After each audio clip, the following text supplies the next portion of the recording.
안녕하십니까. 2025년 6월 19일 목요일 신주의 쿨톡 시작합니다.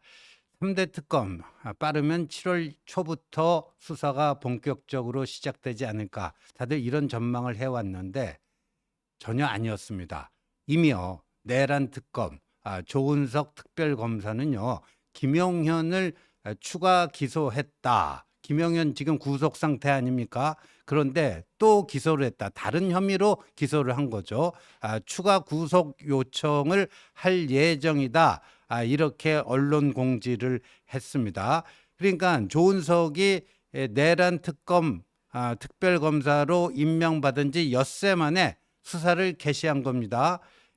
그래서 김영현 전 국방부 장관 추가 혐의로 재판에 넘겼다. 사실 김영현은요, 법원의 직권 보석, 보증금 등 뭐 조건을 붙여서 석방하는 건데 지금 구속된 지 6개월이 다 돼가는데 1심 판결은 아직 안 나온 상태고, 그러니까 일주일 후에는요 구속 기간이 만기가 돼서 김영현은 그 법원에서 조건부 보석을 결정을 했는데 그거 받지 않겠다. 한 일주일만 지나면 자신은 아무런 조건이 달리지 않은 상태에서 석방돼서 또 나중에 재수감이 되는 한이 있더라도 자유로운 상태가 된다 해가지고 그랬는데 추가 혐의로 기소를 했습니다. 기소한 거는 뭐냐면요.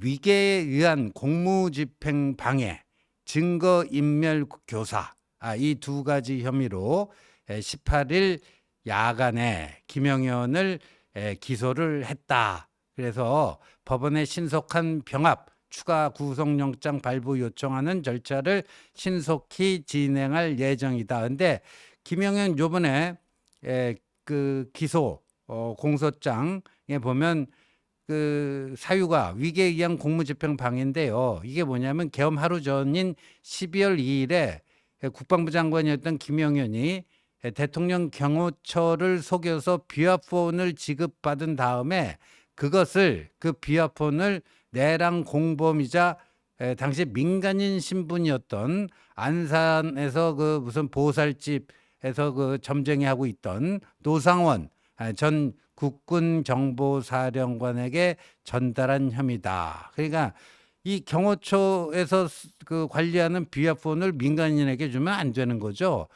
김건희 영분이었던 김건희가 받아서 뭐 민정수석과 뭐 통화를 했느니 이것도 부적절한 건데, 뭐 과거에 군인이었다 할지라도 현재 민간인 신분의 노상원에게 그 비화폰을 넘겨줬다. 이거는 명백한 이 범죄다. 그러니까 위계에 의한 공무집행 방해다. 이런 겁니다. 그래서 여하튼 이 특검이요, 7월 초부터 본격적으로 가동되지 않겠나 했는데요. 훨씬 빨리 진행되고 있습니다. 내란 특검의 경우에는 사무실도요, 서초동에 있는 서울고검 건물에 한 서너 개 층을 쓰기로 했다. 왜냐하면 내란 특검 총 인원이 한 200명 정도 되기 때문에요. 한 서너 개 층을 쓰기로 지금 서울고검 측과 협의 중에 있다 뭐 하는 겁니다. 그런데 오늘 아침 그 동아일보 기사 보면요, 이런 얘기가 나옵니다. 그 내란 특검 여기서요.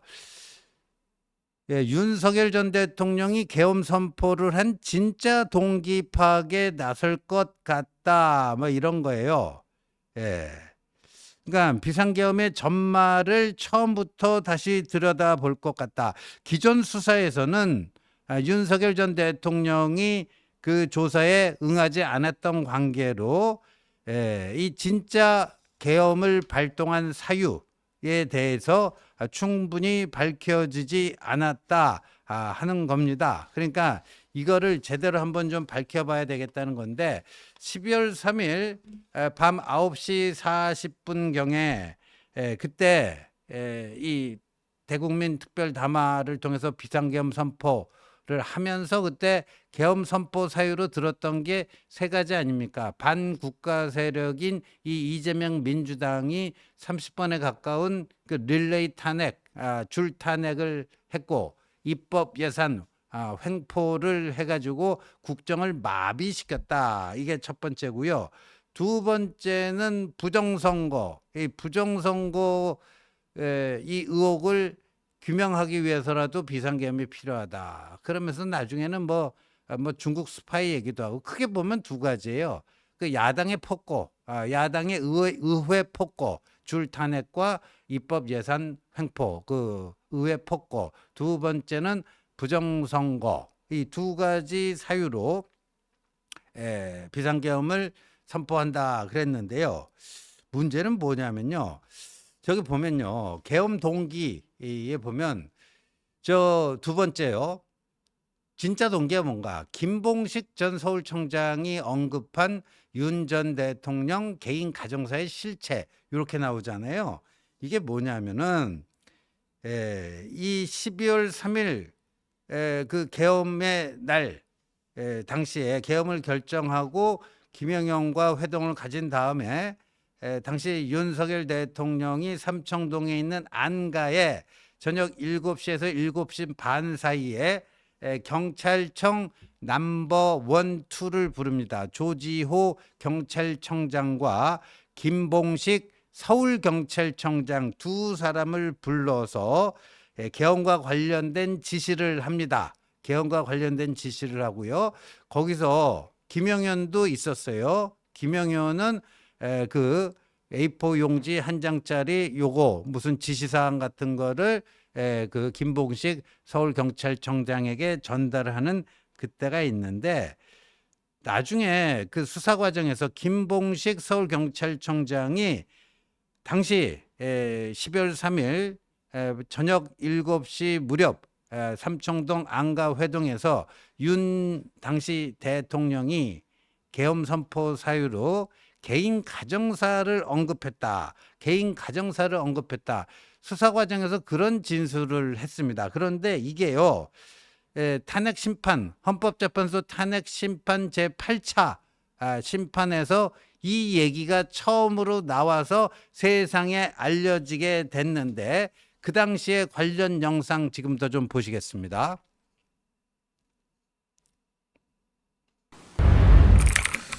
증인이 그 수사기관에 조사받을 때 보니까 그 당시에 개인적인 가정사에 대해서도 얘기했는데 했다고 했거든요. 그 개인적인 가정사라는 게 뭔가요? 이 자리에서 답변 드리는 건 적절치 않은 것 같습니다. 비상계엄을 선포할 수밖에 없는 이유를 주로 설명한 거잖아요. 그러면서 개인적인 가정사도 얘기한 것은 맞지만 이 자리에서 말하고 싶지 않다 이런 말씀이신가요? 예. 이거는 이제 비상계엄을 왜 선포하게 됐는지 이유와 동기와 관련돼 있기 때문에 그리고 뭐 증인도 아시다시피 증인도 놀랬다고 했지 않습니까? 45년 만에 비상계엄으로 온 국민이 지금 혼란스러워하고 있고 왜 도대체 이런 비상계엄을 선포했는지 궁금해합니다. 비록 개인적인 가정사라고 얘기했지만 지금 이 자리에서 말해줄 수 없나요?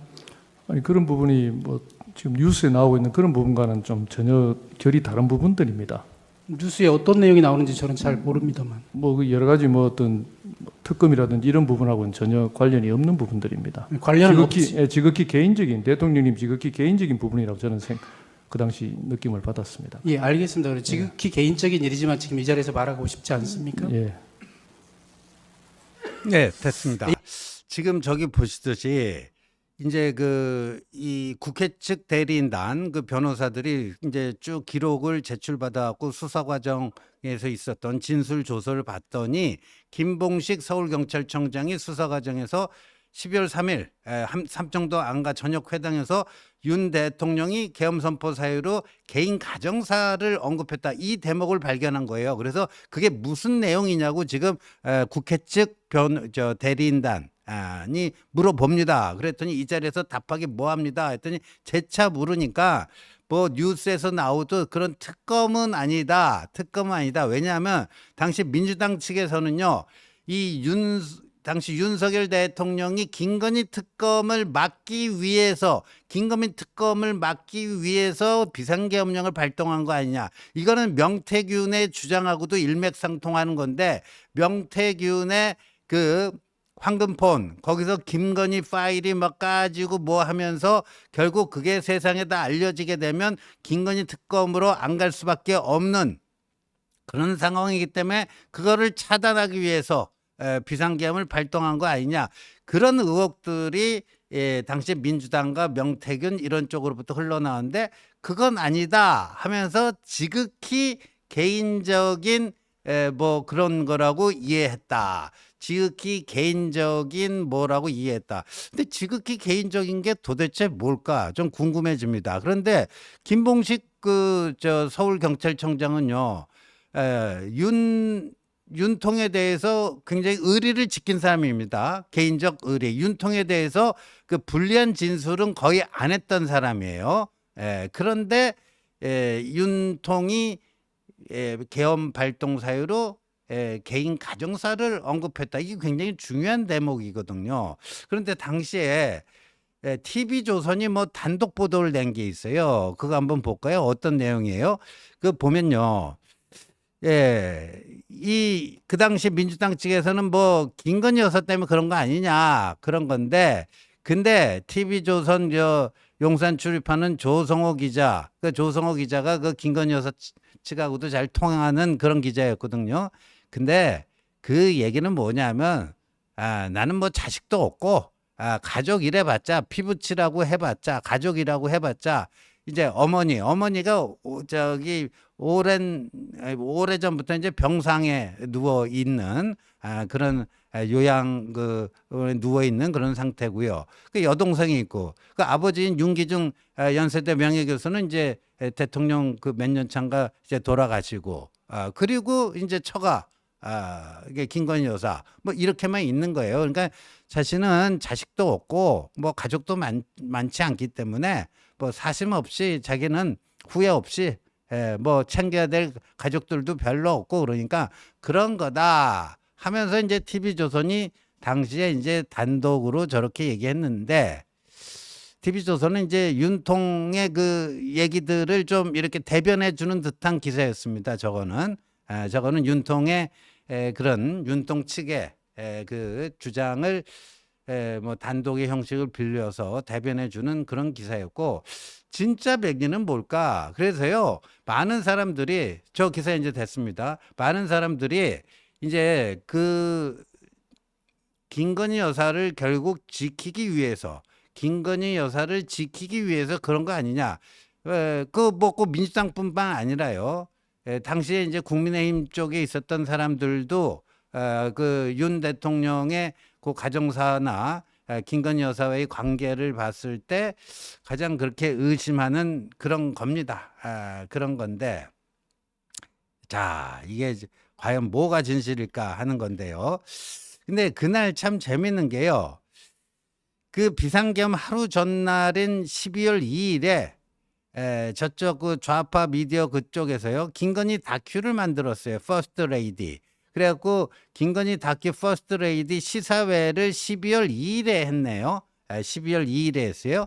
그리고 12월 3일에 그 김건희 여사에게 그 디올백 전달했던 종북 목사 최재형, 그 다음에 거기 최재형하고 협업을 했던 좌파 매체 서울의 소리 이쪽을 압수수색을 합니다. 계엄 당일에 아침부터 오전부터 경찰이 최재형과 서울의 소리 압수수색을 하고요. 그런데 그날 12월 3일 오후 8시 그러니까 윤통이 삼청동 안가에서 조지호 경찰청장 김봉식 서울경찰청장과 회동을 하고 있던 그때의 8시에 서울의 소리가 김건희의 이모와 고모의 녹취를 공개를 합니다. 녹취를 공개를 해요. 그리고 그날 밤에 10시 다 돼서 이제 윤통이 비상계엄을 선포를 하는데 뭐 이런 것들하고 관련이 전혀 없다고 보기는 힘들지 않겠느냐 하는 겁니다. 그러니까 그 명태균 씨 주장도 그렇고 지금 서울의 소리 측에서 그 김건희 그 여사 관련해 갖고 그게 다 이제 서울의 소리하고 최재형하고 다 짜고 친 그 오랫동안 기획하고 몰래 카메라 들고 들어가서 다 찍어 오고 그 공작을 벌인 거 아닙니까? 그리고 그 이명수 기자한테는요, 뭐 김건희 여사뿐만 아니라 나중에 거기 뭐 김대식이라고 시민사회 수석실 그 행정관도 다 당하고요, 여러 차례 당했잖아요. 그러니까 이렇게 이제 더 이상 김건희 여사 이렇게 틀어막기가 힘든 상황까지 갔기 때문에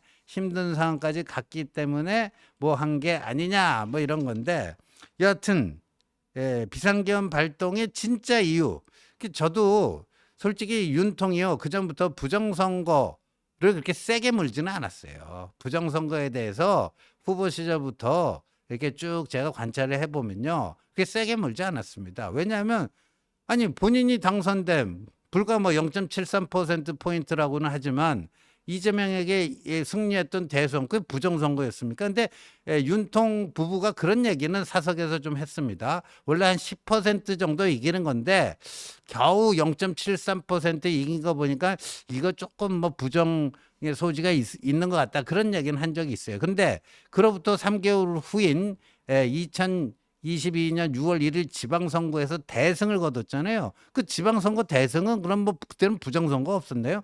그 얘기, 부정선거 얘기 싹 들어간 거예요. 그래서 사실 부정선거 때문에 비상계엄을 발동했다, 저는 별로 그게 이게 와닿질 않더라고요. 그러니까 이 특검에서는 비상계엄을 발동한 진짜 사유가 뭔가, 저 윤통이 언급했다는 개인적 가정사가 뭔가, 뭐 그런 거고요. 아까 그 동아일보 그 내란 특검이 밝혀야 될 의혹 그 표를 보면요, 요번에는 외환죄 말이죠.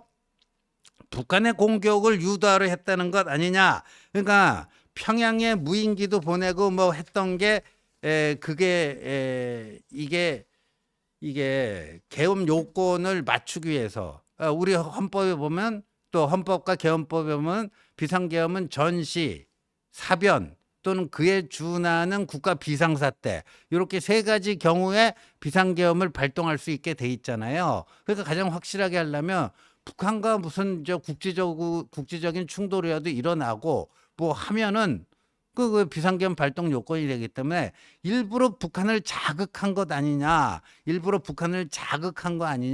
뭐 이런 부분이에요. 근데 이건 내란이 아니고 그렇게 되면 외환죄가 됩니다. 그러니까 일부러 북한의 평양에 무인기, 드론 무인기도 보내고 그래서 북한을 자극해서 북한이 오물풍선을 보내오면 그걸 또 일부러 원점 타격을 합니다. 여기 떨어지게 방치하는 게 아니라 원점 타격을 해갖고 북한을 계속해서 자극해서 국제적인 무력 충돌이라도 만들면 이게 비상계엄 발동의 요건이 되는 거 아니냐. 그 외환죄가 되는 거예요. 그러니까 내란 특검이라지만 이게 외환에 관한 거는 지난 6개월 동안 수사가 전혀 진행되지 않았거든요. 근데 오늘 경향신문이 그와 관련해 갖고 단독 기사를 내보내고 있습니다. 그 특전사령관이었던 곽종근 전 특전사령관이요, 경향신문에 이렇게 얘기했다는 거예요. 합동참모본부, 국군방첩사령부, 그다음에 드론작전사령부. 이 드론사라는 게 윤석열 정권 들어와서 새롭게 창설한 부대거든요. 드론작전사령부, 그다음에 지상작전사령부. 이 네 곳이 계엄에 얼마나 개입했는지 처음부터 다시 살펴봐야 된다, 이 얘기를 저 곽종근 사령관이 경향신문에 얘기를 했다라는 거예요.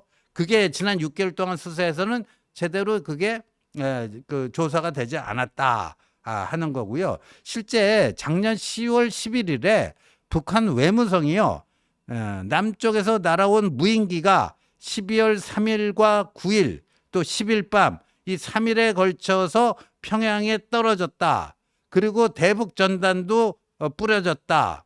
그래서 그 평양에 침투한 남쪽에서 왔다는 그 무인기 사진까지도 공개하고 그랬어요. 근데 처음에 우리 군 당국에서는 처음에 아니다라고 부인을 했다가 재차 물으니까 답변해 줄 수 없다. 안보상의 이유로 답변해 줄 수 없다, 설명해 줄 수 없다 하는 입장을 내놨는데, 그런데 곽종근 전 사령관이요. 1월 14일에 국회 그 특위에 증인으로 나와서 무슨 얘기를 했냐면은 작년 10월에 김영현 국방부 장관이 북한의 오물풍선 고개 날라오면 원점 타격하겠다. 강력하게 타격하겠다. 그래갖고 합동참모본부 지휘통제실에 본인이 직접 내려가서 지휘하겠다. 그렇게 비아폰으로 자신에게 얘기한 적이 있다. 그러니까 이런 것들이 외환을 유치하려고 한 거 아니냐. 그러니까 북한과의 무력 충돌하는 그 외환을 일부러 의도적으로 유치하려고 한 거 아니냐. 요 부분도 이제 내란 특검에서 새롭게 들여다보지 않겠느냐 하는 거고요. 그 다음에 이제 세 가지입니다. 이 내란 특검이 그간 6개월 그 경찰, 검찰, 공수처 세 군데서 수사를 했는데 거기서 충분히 밝혀지지 않았던 거 세 가지가 핵심이 아닌가 싶은데 윤통이 언급했다는 개인 가정사가 뭔지, 그 다음에 그 외환을 유치했는지 안 했는지, 그 다음에 세 번째가 국회 의결을 방해했는지 어땠는지. 그래서 이 이제 수사의 불똥이 내란 특검 이 수사의 칼날이 국힘으로도 오는 게 아니냐, 국힘으로 오는 게 아니냐, 뭐 이런 거죠.